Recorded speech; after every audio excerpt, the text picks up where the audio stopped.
So the way this will work is this afternoon, we're going to hear from Missoula City County Health Department staff. This includes Ellen Leahy, our health officer, Shannon Terrio, our environmental health director, and Cindy Farr, our COVID-19 incident commander and health promotion director. They will share information about what the governor's directive looks like in our county. We're going to hear from Ellen first. I might ask folks to just check in and see if you're muted because I just got some feedback. Thank you. So we're going to hear from Ellen first, who will talk about the local order. Then we'll hear from Shannon, who will talk about the processes of developing guidance and implementing the order. And then we're going to hear from Cindy, who's going to conclude with a general message about how we will best move forward together. After Ellen, Shannon, and Cindy finish presenting, we welcome questions from the press.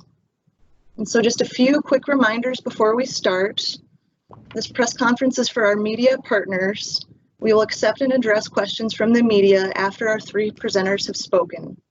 Please take another moment to double check your microphones and make sure you're muted. And with that, I thank you so much for your time and we'll get started. So let's go start with Ellen Leahy. Thanks. I'm Ellen Leahy, the health officer for the Missoula City County Health Department. And as Mary said, these are the orders that we're issuing today to be effective June 1st, which aligns with the governor's moving the state into phase 2. Much of these have to do with how we'll implement his guidance. And I'm going to focus on the largest piece of work that we're taking on in this phase 2 for reopening, and that has to do with events or things that might be called assemblies. They may be called places of congregation. So just to give a little background or a reminder, the governor in phase 1 said that we were all to avoid groups larger than 10 people if we couldn't maintain 6 feet of physical separation at all times. And that 6 feet is at the contagion zone for the virus to spread from one person to another if one person is ill. And some people can be ill and contagious, can be contagious before they feel ill. And there's evidence that some people may never get symptoms but still be contagious. So that 6 foot distance for this respiratory spread virus is still something we all need to live with for some time. The governor always clearly states, as the law clearly states, that locals can issue guidelines that are more restrictive than the state. And what we're doing isn't necessarily more restrictive. I think it's a way to implement the governor's guidelines, and that is what people are looking to do, and to do it safely. I do want to review the duties and authorities that the Montana statute places on the local health officer, and they are related to the local health board. So the board is established. They have certain duties related to infectious disease control, and then certain duties are conferred onto the local health officer because the board can't always meet as a board to do things really quickly. But I do work with the board in advisement and other consultants before I issue the orders. Specifically, the health officer, according to state law, shall, so I have a requirement, take steps to limit contact between people in order to protect the public health from imminent threats. Well, the imminent threat right now is we are in a pandemic with the coronavirus, the new novel coronavirus. So that speaks directly to events, congregations, assemblies. Missoula, as you know, particularly in the summer, has a lot of assemblies, lots of events. They might be sports, they might be graduation parties, they may be theater, they may be symphony outdoors. We've already been talking about the Western Montana Fair. We have out to lunch, Thursday night, certain brew fests. Those are just the ones I know about. Concerts. In phase 2, with that 50-person limit, unless you can do social distancing, in order to have any event, it's going to have to be pretty highly orchestrated, very structured, in some cases almost regimented. But We know in Missoula that events happen. There's people congregating in our downtown, along our river, in our parks. And we also have been given excellent input from the Missoula Reopen Work Group for all types of reopens, including events, whether they be indoors or outdoors, sporting events, on concerts, so on and so forth. So we wanted to honor that advice that came from the people that operate these in the community. And we also want to honor our duty under the statute and our responsibilities for this particular virus, which require that 6-foot distancing at all times, and also require us as a public health entity to be able, when a case is identified, to immediately, within 24 hours is our goal, identify and contact anyone who may have been exposed to that case. So those are two very important public health principles across the world, and certainly in the nation, and here in Missoula, a very event-heavy location. This morning, I learned from the governor's office that Missoula is one of the 20 counties that the governor is considering a high tourism site. So again, those events draw people. Even if we don't have events, our town draws people. So we want to honor that advice, be respectful and careful with those public health principles, and all of us get some practice into how we're going to gather in safer ways.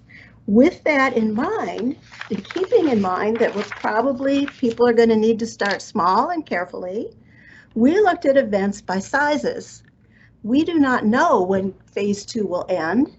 The governor doesn't know, I'm sure, when phase 2 will end, but it might end before summer's over. We do know that we're going to have tourists in town. We do know with the quarantine ending, the parks opening. We do know that students at the university are going to come back 2 weeks earlier. So we thought the one thing we do know is people are going to gather. So let's look at how they gather and try to guide and control that. So in keeping with the governor's guidance, effective June 1, events and gatherings, including but not limited to receptions, conventions, parties, meetings, fairs, festivals, craft fairs, so on and so forth, vendor events, anything at a place of assembly, must meet the following requirements. If they are limited to 50 people, but the type of event is not conducive to 6-foot distancing, so a dance, certain receptions, party, if it's not conducive to that kind of high structure, according to the governor's guidance, which we're reiterating here, that doesn't, it can't be over 50 people. So we're looking in those cases at smaller events. That's the way to approach them. Keep them smaller. Why 50? Well, it used to be 10, it's climbed to 50. But the way the virus spreads, if you can keep a smaller group, it's kind of like putting a fire break around a fire. So it can't spread beyond that group. You can get in there, identify a case, contact trace, do testing, quarantine. So think of it as sort of that fire break, that 50. But we wanted, for the reasons I just mentioned, to also anticipate and some of the creativity that we have already seen in our community, that there could be events with larger numbers if they were highly orchestrated. So for events of 51 to 250 people, we recommend that a plan that ensures the 6-foot distancing, the disinfection, and the ability to identify someone who may have been exposed to another person. And we have an appendix, as we have in our other orders, that has all the steps. So that's a recommended plan. If the event is going to be over 250 and up to 1,000, we require a plan. And all the steps in that plan, again, based on those public health principles. And those principles are important because events are some of the higher risk activities for spread. And if they're highly structured, you actually can mitigate some of those. But if they're not highly structured, you can have uncontrolled spread. So this mitigation, or this high level of structure, is the essence of what the plan has to provide. We do not need to approve the plan for those from 250 to 1,000. Do you, if you're an organizer or a host of event, need to meet all the requirements that we set forth in Appendix A in order to comply? Yes, you do. But you do not have to have it approved from us. You can call and get guidance from us. We are very glad to do that and appreciate the sense that we're getting that most people wish to have very safe guidance. We wish to meet that demand in our community. If your event is going to be at more than 1,000 people, and some of these may not be able to occur in phase 2. There's always costs based with associated with any event, and if the event, because of its nature, can't meet this highly structured guidance, they could still start planning it and maybe be ready to do it in phase 3. That's kind of up to the organizer. It's up to us to say whether or not your plan really implements the safety practices that are required to prevent spread. But if it's at more than 1,000, the plan must meet everything in Appendix A, as the others must meet, must be implemented, but it has to be approved by us. And what we're doing there is kind of piggybacking on large events that generally already go through some kind of planning just so that they can occur, or they might be events that hit one of the health board's requirements for large event planning. So again, keep in mind that we don't know where we're going to be phase-wise, and we also don't know where we're going to be case-wise or testing-wise, and what we learn now that we have more availability of testing and plan to do even more. So in every case, we will look at the phase that we're in and any future guidance from the governor. We will look at the epidemiological situation, certainly in our county, but we might look at it in the state, because the virus doesn't know there's a political boundary in Missoula. And so if it's really encroaching on our county, we'll look at that. We may look at the type of spread we have if we have cases. We will make epidemiological judgments with our consultants. And if those factors are looking negative, we may say, you know, you planned well, but we need to scale back. Or if they're looking real negative, because of the high risk nature of events, we may then need to cancel. Or if we find, let's say it's a repetitive event, and for whatever reason, the plan that's approved isn't being adhered to. That may be another reason that we come in and say, you know, we got to take a step back here. This is not working. Having said that, nobody can manage a group of people who choose not to be managed, who choose not to be safe, who choose not to be respectful. So if you like an event and your event is going forward, please cooperate with the event manager's plan so that it can continue and that no one gets sick. And I want to thank a lot of people that consulted with us, but particularly the members of the Missoula Economic Partnership, Missoula Reopen Work Group, whose guidance, both in letter and spirit, has helped us get to this point. Thank you. Shannon. Okay, hello everybody. My name is Shannon Terrio. I'm the Director of Environmental Health at the City County Health Department. And I don't have a lot to add to what Ellen said, except that I will say that the interpreting the governor's directive wasn't particularly easy, especially when you're thinking about events, because there's a lot of very specific guidance about particular venues, bars and restaurants versus places of assembly, and how that fits into events and the 50-person limit. And so we spent a lot of time really trying to understand it and to connect all those dots. So I think that what we ended up with is something that will work and is manageable both for the venue and for the event. And when you think about how many different events there are, Ellen read a lot of them, but weddings, fairs, concerts, large parties, conventions, sporting events, and all the different places that those can take place in parks and restaurants, bars, theaters, there was a lot to fit together. I too really appreciate the work of the Reopen Working Group, and with their advice, we not only were able to think about events, but also the other types of businesses that the governor and the governor's directive has specific requirements for. So by tomorrow is our goal to get out different guidance documents that really compile what people have to do, what the recommendations are, because they're kind of mixed up. And then also, what are some good ideas and strategies for meeting those requirements and recommendations within your establishment or type of business? We have, when we were talking about events and trying to figure out events, we talked to a bunch of event organizers. As Ellen mentioned, we've had a lot of people reach out to us and say, hey, we want to talk to you about what's possible. And what we were really impressed with is the amount of creativity and thinking that event organizers are putting into how events could move forward under what seems like impossible conditions.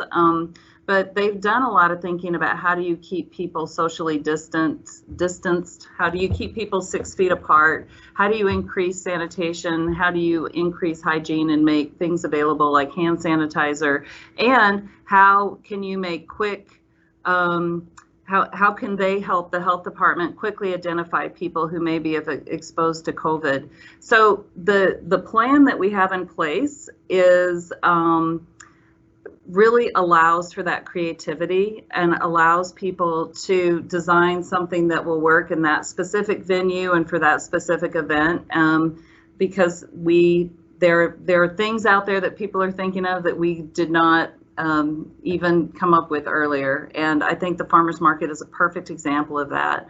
The farmers market worked really hard at figuring out how they could get a large group of people through to buy vegetables without creating the risk of transmission that we're trying to avoid. So I guess that's it for me. It's up to you, Cindy. Hi, everybody. So I just want to wrap up by saying that, while we don't have any active cases in Missoula County right now, we are about to get opened up, and, our borders are about to be opened, and people are already starting to visit from other areas. And we know that that brings an additional risk to our community for the spread of COVID-19. And so I just want to say to the public that's watching that it really is up to you to help us keep our numbers really low and to make sure that we're continuing all of those things that we've been trying to do over the last several months by making sure that you're limiting your groups and, have a certain amount of people that you interact with on a regular basis, so that if there is a case, then we know that there's a manageable number of people that might be contacts. It's also important to maintain social distancing anytime that it's possible. Wear a face covering whenever you're going to be in public so that you're not accidentally spreading it to someone else if you have COVID and you just haven't been identified as a case yet. It's really going to be up to all of us to work together as we move forward and things get opened up and we're starting to, we want to get outdoors and recreate. It's beautiful outside today. It's going to be beautiful tomorrow. And so it's just really important to keep these prevention measures in mind, that even though it looks like, things are really quiet right now and we haven't had a lot of cases, we know that that also means that we're going to be a big tourist area because people think it's safe here, that they can come here from other places because we don't have a lot of cases, and everybody wants to come to Montana in the summertime. That's why we live here. And so it's just really important to remember that we all need to do our part to try and make sure that we're, following the guidance that the, event planners are coming up with and the plan that they put into place, and just taking all those measures so that we can make sure that we're all helping each other to prevent the spread. So that's all I have. And thank you to everybody out there that is doing everything that they're doing to keep our numbers low. Awesome. So thank you to Ellen, Shannon, and Cindy. And now we'll open it up to the press for questions. Feel free to unmute yourself. Yeah, go ahead, Maritza. Hey, thanks so much, guys, for hosting this. I just want to kind of be clear, like there really aren't a lot of added restrictions here. It's really about event sizes, and if it's more than 250, you need to have a plan. Is that kind of the gist of this? Okay. Can I would like to say one thing though, just to be clear, there were some restrictions that were over and above what the governor required for personal care businesses, and those restrictions are continuing into phase 2. The one change for personal care businesses is that originally they were limited to, I think waiting rooms were limited to 50% capacity. We took that out because the important thing, or Ellen took that out, because the important thing is that people stay 6 feet apart and that cloth face coverings are used, especially at times when you're going to be closer than 6 feet to somebody else, which happens in personal care. And then the other thing that I want to say is there are a few additional requirements or restrictions. I guess requirements is the way to put it for retail businesses. This too was carried over from phase 1, and that is that retail businesses have to have a written plan to be open. And so they have to, they have to think about the things that are required of them, which is basically pre-shift health assessment, keeping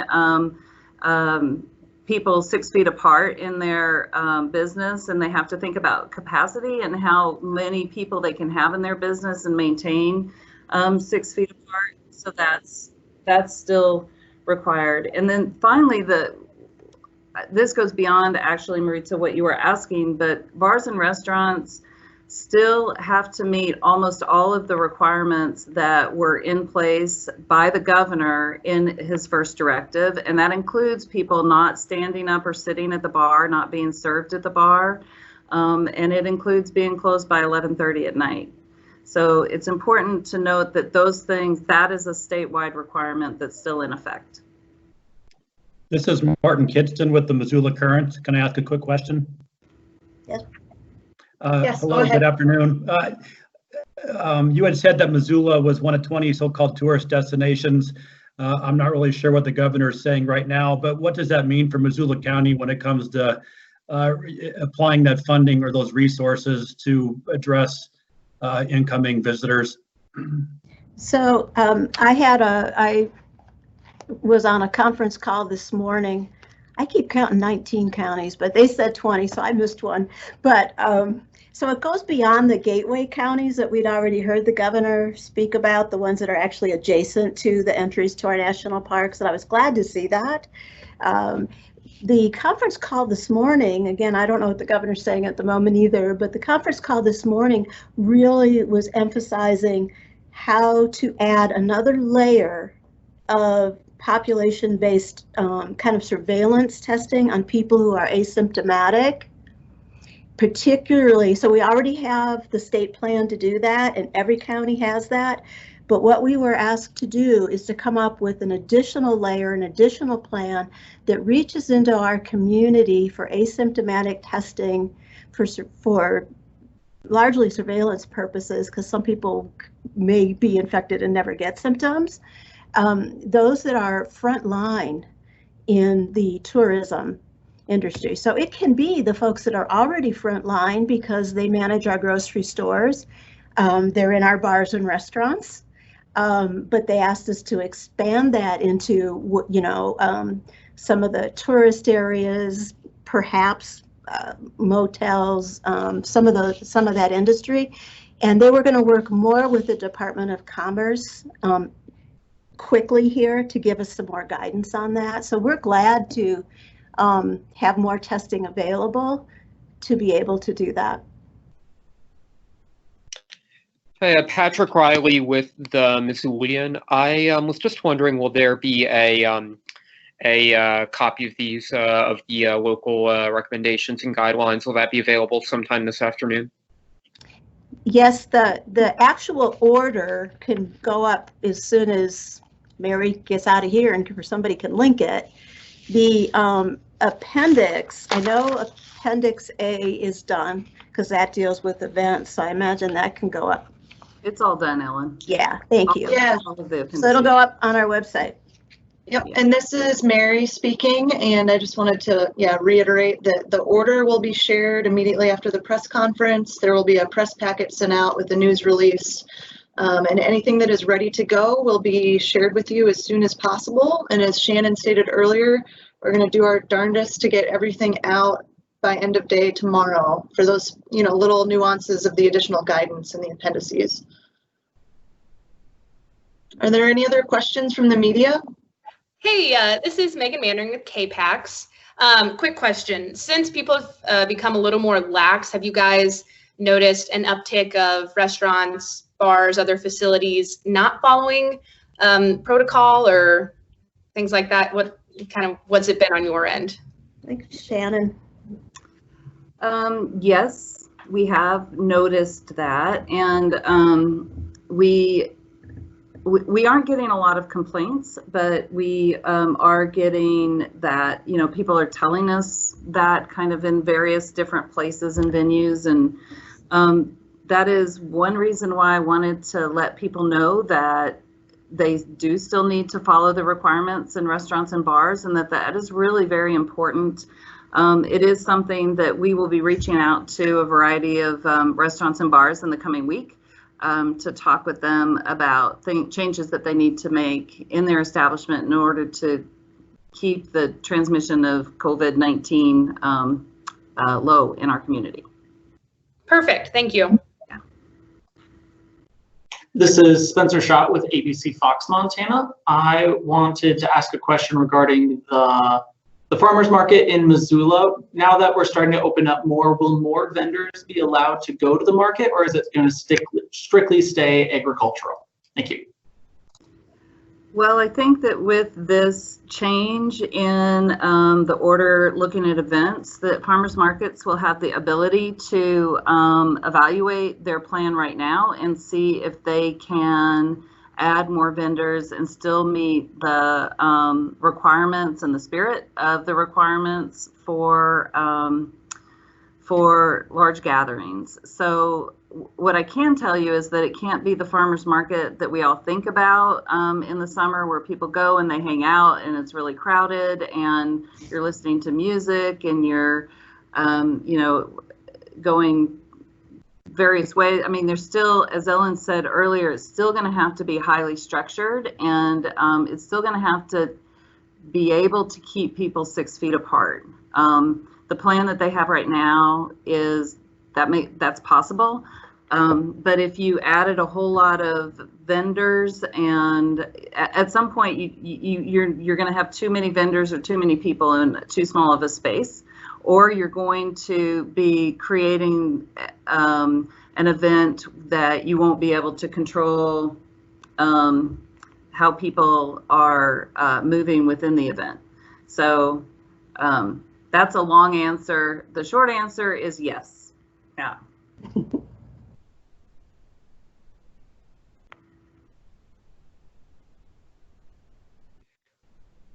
Patrick Riley with the Missoulian again. I just want to be clear, the plan for asymptomatic testing, that'll be coming towards the end of next week. I think Cindy mentioned that in the meeting with commissioners this morning. I just want to make sure I'm clear on that. Yes, the plan, the coordinated testing plan for asymptomatic people in our community is in process right now. And our testing liaison is hoping to have that plan ready by the end of next week to present to, I believe the mayor would like a copy and the governor would like a copy of that plan. So yes, we do intend to have that plan done by the end of next week.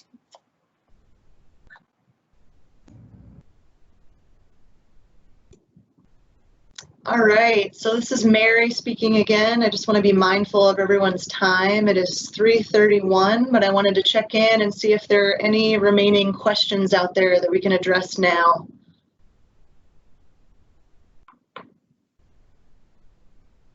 Okay, hearing that there are none, I'd like to wrap up this meeting. Thank you, Ellen, Shannon, and Cindy, and thank you to the media and those that were able to tune in and listen. As I mentioned earlier, we'll be sending out a press packet as soon as we wrap up here. And we look forward to speaking with you again in the near future. Yeah. Take care and be well. Thanks for getting the word out to the public. We really appreciate it. Thanks, everybody. Bye.